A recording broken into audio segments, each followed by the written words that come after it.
안녕하세요, 김은호입니다. 반갑습니다, 여러분. 오늘은 아주 특별한 시간을 한번 만들어 볼까 해갖고 이렇게 영상을 촬영하게 되었어요. 오늘 어떤 영상을 촬영할 거냐면은 모터사이클 유튜브를 조금 해보고 싶으신 분들이 있으실 거잖아요. 그런 분들을 위해서 제가 촬영 장비나 이런 부분에 대해서 세팅이나 이런 거를 좀 알려드리려고 이제 준비를 하고 있었습니다. 근데 때마침 저에게도 지름신이 와버렸죠. 그래서 이번에 새로운 아이템을 하나 구매를 했어요. 바로 고프로 9입니다. 솔직히 뭐 많은 유튜버 분들이 뭐 협찬도 받고 막 그러는데 저는 그 정도의 사이즈의 유튜버가 아니어서 그런지 제 돈 주고 샀습니다. 오케이, 그럼 제가 오늘 산 아이템에 대해서 일목요연하게 조금 정리를 해드리도록 하겠습니다. 일단 고프로 9을 샀고요. 고프로 9은 이제 단품이 있고 번들 패키지 셋이라고 있어요. 이번에 제가 구매한 거는 번들 패키지 셋을 구매했고요. 번들 패키지와 일반 단품과의 차이점은 어떤 게 있냐라고 궁금해 하시는 분들이 있으실 것 같은데, 일반 같은 경우에는 배터리와 케이블 설치할 수 있는 전용 툴을 몇 가지만 지원을 해주죠. 그리고 고프로 본체 이렇게 6가지만 주는데, 번들 패키지 셋 같은 경우에는 그 외에도 쇼티, 이거 뭐라고 하지? 쇼티 뭐예요? 아무튼 제 이름을 까먹었네요. 그리고 추가적으로 배터리를 하나 더 주고요. 32기가 뭐 메모리 칩을 주는데 이건 뭐 의미는 없고요. 솔직히 32기가라 뭐 전 사용을 안 할 것 같습니다. 그 외에도 뭐 추가적으로 클립이나 뭐 이런 걸 더 준다고 하는데, 여기서 제가 왜 번들 패키지 셋을 구매했는지 궁금해 하신 분들이 있으실 것 같아요. 제가 번들 패키지 셋을 구매한 가장 큰 이유는 가격 차이가 크게 안 났었어요. 단품으로 구매를 했을 때 뭐 할인 이것저것 받고 하면 57만원 정도였었는데, 번들 패키지 셋 같은 경우에는 이제 정확히 62만원이었습니다. 그렇게 되면 한 5만원 정도가 올라가게 되는데, 이 배터리 정품 가격 하나만 3만원이에요. 그 외적으로 뭐 이 케이스도 따로 주거든요. 이 케이스까지 해갖고 받게 된다고 하면은 뭐 손해는 아니다 라고 전 판단을 했고, 그리고 이왕 사는 거 몇만원 더 주고 큰 거를 사자 라고 해서 번들 패키지 셋을 구매를 하였습니다.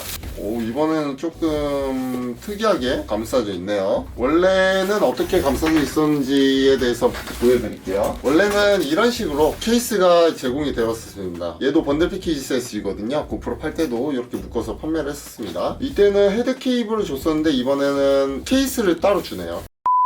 그럼 이제 개봉을 한번 해보도록 할게요. 개봉할 때마다 설레요. 항상 새 제품을 사면은 요 부분이 가장 설레는 부분인 것 같아요.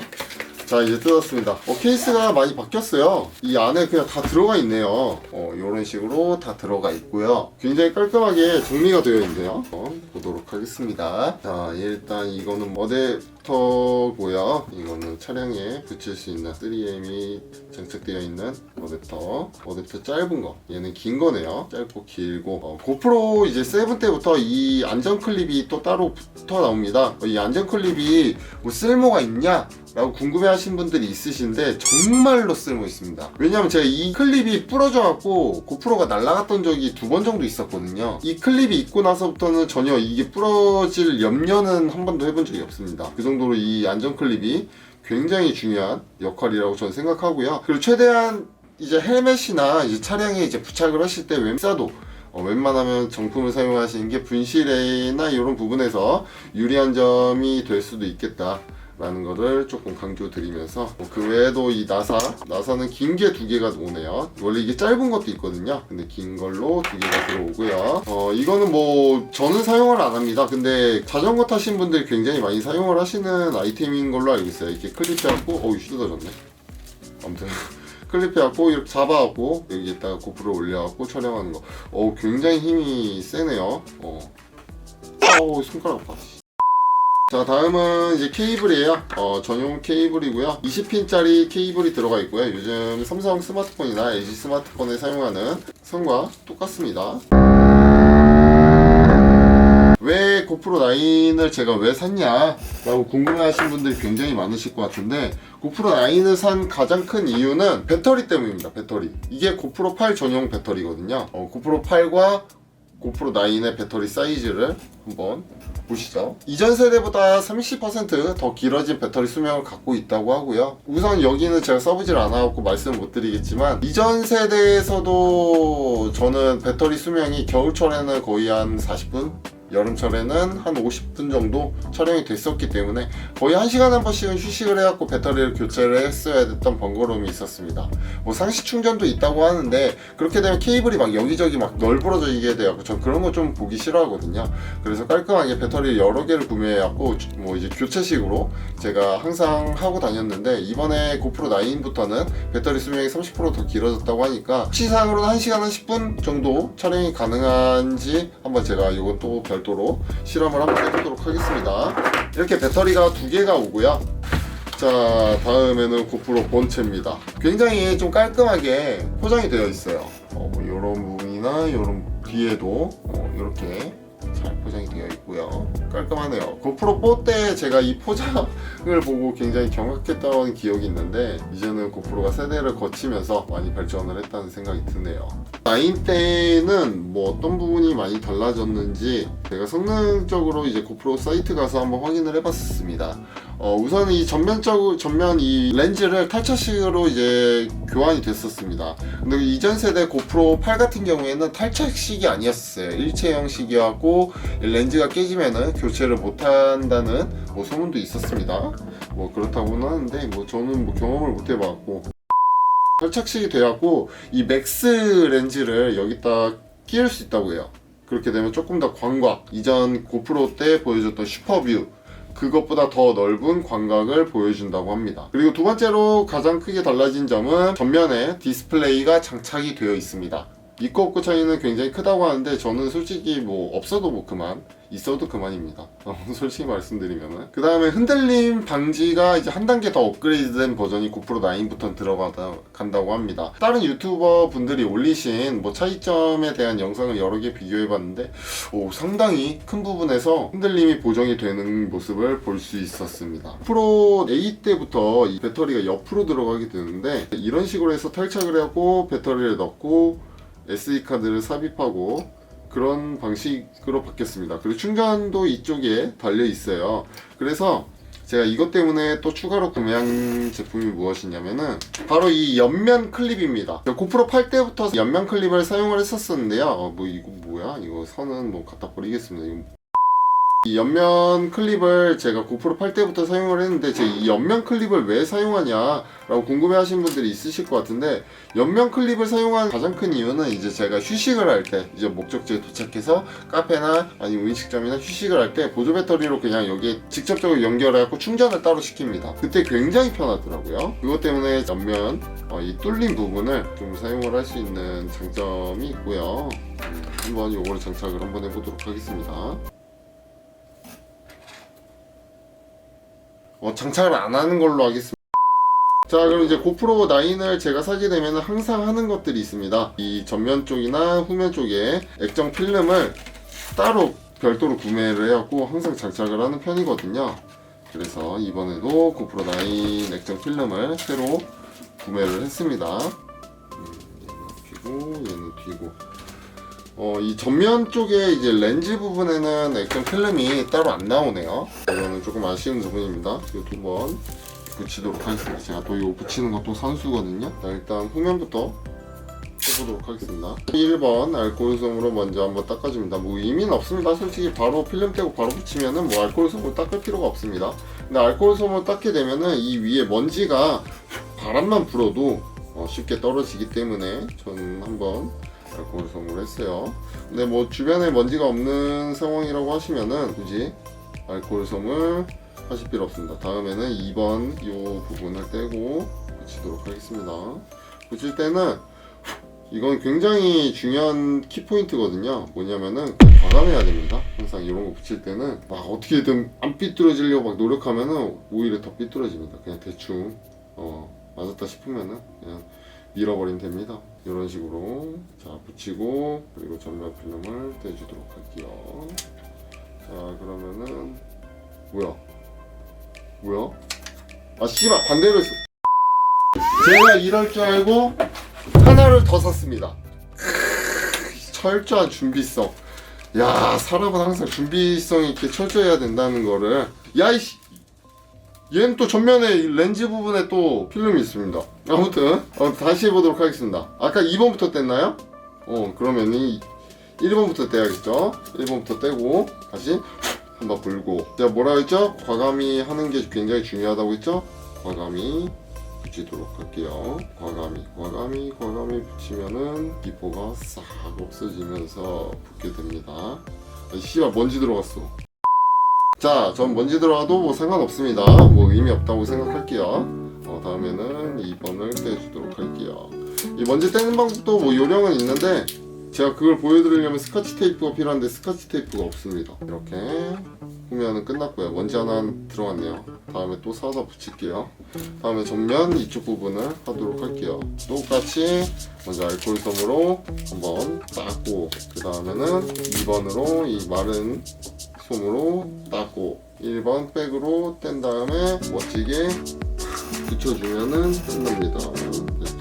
오케이. 2번 떼줄게요. 깔끔하다. 다음에 전면 렌즈 부분을 한번 체크해보도록 할게요. 렌즈 해주고 붙이도록 할게요. 자, 이렇게 무의식적으로 그냥 남자답게 딱 무대뽀로 돌진하면은 항상 이렇게 잘 붙습니다. 개사기 당했네. 씨. 여기 안에 들어있는 거 아니야? 설마? 아까 렌즈 없다고 했던 거? 아, 들어있었구나. 아, 죄송합니다. 아, 이게 좀 존나 신경 쓰이네. 그리고 이쪽에 사용 설명서가 들어있네요. 한국어로도 돼 있다고 합니다. 오, 고프로 스티커가 3개가 들어있네요. 32기가 메모리 칩이 있어요. 이건 뭐 다른 데 필요한 데 있으면 제가 사용하도록 하겠습니다. 자, 다음에는 제가 구매한 거는 추가 배터리 팩입니다. 배터리 같은 경우에는 기존에는 요걸로 배터리를 충전했었는데 이번에 배터리가 사이즈가 커지면서 기존에 있던 이 배터리에는 안 맞을 거예요. 그래갖고 배터리 팩을 추가적으로 구매를 하였습니다. 이 가격은 거의 7만원 돈이거든요. 그리고 배터리 충전 같은 경우에는 제가 이제 뭐 중국산도 써보고 뭐 다양하게 많이 써봤는데 가장 베스트는 정품이 좋더라고요. 그리고 중국산이어도 가격이 3만원, 4만원 막 이래갖고 큰 차이도 솔직히 못 느꼈고요. 싸다는 메리트는 뭐 50%가 싼 건데 내구도를 보면은 그냥 정품을 사는 게 맞다고 전 판단을 했고요. 추가 배터리 팩을 이렇게 사게 되면은 또 배터리가 하나 더 들어있습니다. 그럼 배터리가 총 3개인 상황에서 제가 운영을 하게 되고요. 여기에 추가적인 케이블이 하나 또 더 들어가 있고요. 근데 콘센트가 안 온다는 게 굉장히 큰 아쉬움이에요. 케이블만 있다는 게 좀 가장 큰 아쉬움입니다. 이거 밑에 부분이 자석이네요. 이제 보니까 이거 보세요. 오, 자석이야. 개쩌네. 얘들은 여기에 넣어서 그냥 보관할게요. 이 케이스는 또 안 쓸 것 같으니까. 이런 왜 번들 패키지를 샀지? 자, 다음에 제가 또 구매한 제품이 있습니다. 렉사 SD 카드입니다. 기존에 뭐 산디스크랑 아니면은 뭐 삼성도 썼었고요. 뭐 여러 가지 SD 카드를 사용했었는데 가장 좋은 거는 렉사더라고요. 이번에 렉사 256기가를 2개를 또 구매를 하였습니다. 이 2개를 또 제가 번갈아 가면서 사용을 할 것 같고요. 그리고 고프로 9 때부터 저조도가 굉장히 많이 발전이 되었다고 해요. 오토바이 타면 또 가장 큰 장점이 또 무엇이겠습니까? 반빨이지 않겠습니까? 반빨이 다닐 때 와, 제 촬영을 못할 정도로 빗번짐이 너무 심했었는데 이번에는 빗번짐을 최소화 시켰다고 해요. 그것도 조금 기대가 되는 부분입니다. 그러니까 고프로 로고가 나오면서 뭐 언어를 선택하라고 하네요. 전 당연히 한국어를 선택하고요. 고프로 8 때부터 제가 너무 마음에 안 드는 기능이 하나 있는데 하이퍼랩스랑 슬로우 모션이에요. 이거를 진짜 이 버튼 잘못 눌러갖고 바로 영상 시작하면은 앞에는 이제 자세히 보지 않으면은 고프로 8 때는 그냥 녹화가 되고 있습니다 라고 표시가 되었습니다. 그게 나중에 찍고 나면은 뭐 하이퍼랩스로 촬영됐다든가 이런 식으로 촬영이 되었고 날린 영상만 수십 개입니다. 그 고프로 8 때 너무 마음에 안 들었는데 이번에는 어떻게 또 조금 잘 활용을 해갖고 한번 해보도록 하겠습니다. 자, 이 설정을 한번 들어가 보도록 할게요. 표준의 설정을 들어가면 해상도랑 FPS를 정할 수 있는 부분이 나오고요. 프레임은 제가 대충 거의 한 30을 주는 편이에요. 60은 웬만하면 잘 안 줍니다. 그 이유야 여러 개지만 편집할 때 30프레임이 가장 편집하기가 편하더라고요. 60프레임을 하면은 주변에 이제 싹 이게 저 헬멧을 쓰고 이렇게 가잖아요. 가게 되면 주변의 시야가 약간 뭐랄까 조금 패싱 효과? 그런 효과가 좀 있어야 조금 영상미가 사는데 60프레임을 하게 되면 그게 없어지더라고요. 그래갖고 저는 30프레임을 설정하는 편이고요. 자, 렌즈 부분에서는 뭐 슈퍼뷰가 고프로만 갖고 있는 뷰입니다. 굉장히 이 각도가 너무 넓어요. 이번에는 순간적으로 제가 그냥 꺼놓고 가다가 이거 영상이 너무 필요한데 그러면 두 번 누르면 그 이전 10초를 따로 뭐 저장을 시켜준다고 하는데 뭐 그건 필요 없을 것 같고요. 뭐 노출값이나 ISO에 대해서 나와 있네요. 이건 조금 더 역동적인 영상을 찍을 때 제가 24프레임을 조금 많이 주는 편입니다. 30프레임보다 24프레임이 이제 영화나 이런 시네마틱한 효과를 준다고 해요. 제가 이렇게 해서 촬영을 한번 해보도록 할게요. 자, 현재 고프로 9으로 촬영을 하고 있습니다. 지금 현재 제 방은 굉장히 어두운 상황이고요. 고프로 8과 고프로 9을 비교해 보시면은 어떠신지 한번 비교를 해주세요. 오케이, 이 정도의 저조도 차이가 있다고 보고 있고요. 한 가지 놓친 게 있네요. 이거 케이스예요. 젤리 케이스. 겉면을 조금 보호하고자. 왜냐면은 약간 스웨이드 느낌의 약간 재질이 되어 있어요. 그래갖고 벌레 같은 거 많이 튀잖아요. 오토바이 타다 보면은 그 벌레 때문에 제가 이 케이스를 따로 구매를 하였습니다. 이 케이스를 한번 넣어보도록 할게요. 배터리 뺐다 꼈다 하는 게 굉장히 불편해지네. 이 부분은 조금 단점으로 다가올 것 같은데 뭐 뺐다 꼈다 하는데 뭐 오래 걸리는 건 아니니까 이번에는 조금 어떻게 될지 한번 촬영을 여러분들께 한번 보여드리도록 할게요. 자, 그럼 오늘 제 영상은 여기서 마무리 짓도록 하겠습니다. 고프로 9 언박싱 영상이고요. 많은 분들이 이제 제 영상을 보시면서 고프로 9을 구매를 희망하셨던 분들이 구매를 하시는데 도움이 되셨으면 하는 바람으로 이렇게 영상을 촬영하게 되었고요. 도움이 되었는지 안 되었는지는 모르겠어요. 근데 이제 차후에 촬영 영상을 비교해서 여러분들에게 따로 또 추가적으로 설명을 해드리도록 하겠습니다. 그럼 오늘 제 영상은 여기서 마무리 짓도록 하겠습니다. 그럼 다음에 뵙도록 할게요. 그럼 뿅!